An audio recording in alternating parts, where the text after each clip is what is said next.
quitter maintenant l'univers de la série et de la fiction pour s'intéresser à un genre bien précis, le documentaire. Et pour en parler, nous allons rejoindre dans un instant l'un des maîtres belges en la matière, Thierry Michel.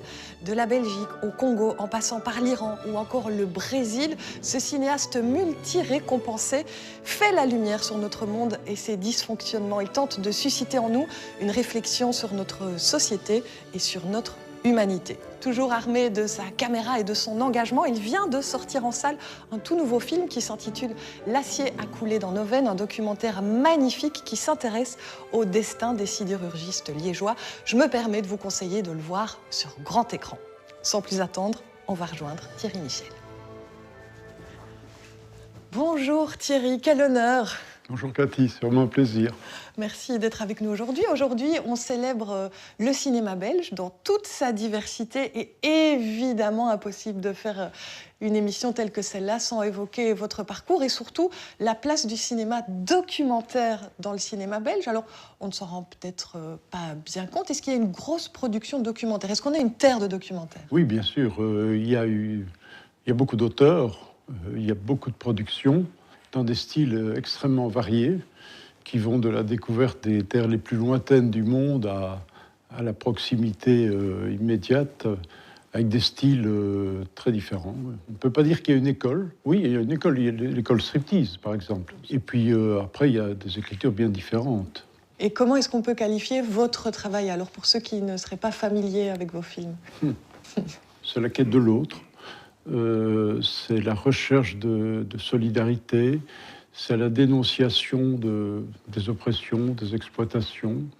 Voilà, c'est les forces de révolte et de résistance de l'être humain et des collectivités. Donc voilà, se mettre à l'écoute et être un peu et transmettre. Parfois, je me sens un peu un intermédiaire entre ce que vit le monde et les spectateurs, bien sûr, en pensant toujours aux spectateurs. C'est ma préoccupation centrale quand je fais des films. Ouais, est-ce que le cinéma documentaire est forcément engagé?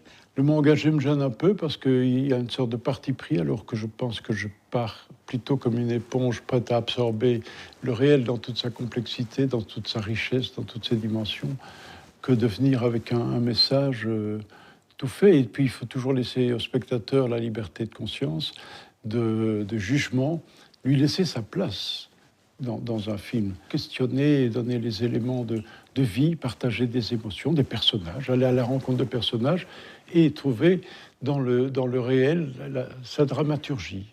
Et c'est vrai que je vais parfois dans des situations comme au Congo, où j'étais dans les pires massacres qu'on puisse imaginer aujourd'hui.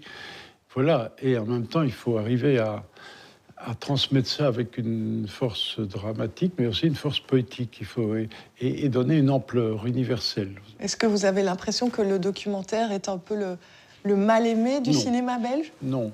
Après, il y a des discriminations. Oui, c'est vrai. Le montage d'un film documentaire, le travail du technicien artiste qui va faire est redoutable. C'est une réécriture, c'est une vraie construction dramaturgique.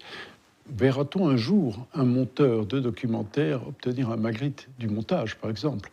Ça serait vraiment exceptionnel. Donc voilà, il n'y a pas encore la reconnaissance de tout le travail qui est fait derrière, et pourtant l'écriture documentaire, c'est vraiment un défi. Quand je vous écoute, j'ai l'impression que je pense que le milieu du cinéma, ou en tout cas ceux qui travaillent dans la fiction, ne se rendent pas compte du travail que vous avez fait pendant toutes ces années.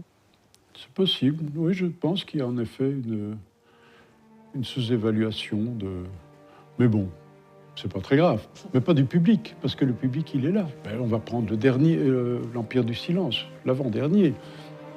Je suis parti quand même au Congo, 4 tournées, dans 9 villes de 6 provinces. C'est grand comme l'Europe, hein. Donc on dirait 6 pays en Europe. Et chaque fois, on a fait plus de 50 projections. C'est plus de 50 000 spectateurs peut-être sur le Congo, en vision collective de leur propre histoire. C'est formidable. Alors ça, c'est des moments de jubilation, évidemment, de pouvoir partager avec un public une histoire qui les concerne, dans une émotion qui était redoutable, hein. C'était terrible à voir. Mais en même temps, il y avait besoin de cela. Ça a joué un rôle de catharsis et tout d'un coup de pouvoir extérioriser. Là, on a un rôle déterminant, évidemment. qui dépasse le cinéma. Oui, oui, oui. Oui, parce que j'avais envie de vous poser la question du rôle du cinéma documentaire. Est-ce qu'il peut changer le regard qu'on a sur une problématique? Sûrement. Il y a cette dimension-là. Et au-delà de ça, je dirais, je vais prendre L'homme qui répare les femmes. Ce film, on a été le montrer avec le docteur. On a fait une campagne internationale.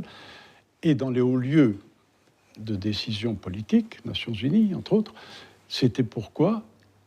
Pour obtenir des changements dans les législations, c'est-à-dire que le viol, arme de guerre, soit reconnu comme un crime imprescriptible, un crime contre l'humanité. Ça a été reconnu. Donc oui, avec chaque film, on peut faire avancer les choses. Et je dirais que le plus beau, c'est qu'in fine, après tout cela, le docteur a eu le prix Nobel de la paix. Donc le cinéma est utile, concrètement, le cinéma documentaire. Oui, même si ce n'est pas une obligation. S'il touche simplement les consciences ou s'il donne simplement aux gens un plaisir, un bonheur à un moment donné de partager une page de réel du monde. Voilà, mais ça peut aller bien au-delà, oui, bien sûr, tout à fait. Un tout grand merci pour votre dernier film qui est pour moi déjà l'un des films belges de l'année à ne pas manquer. Merci beaucoup, Cathy.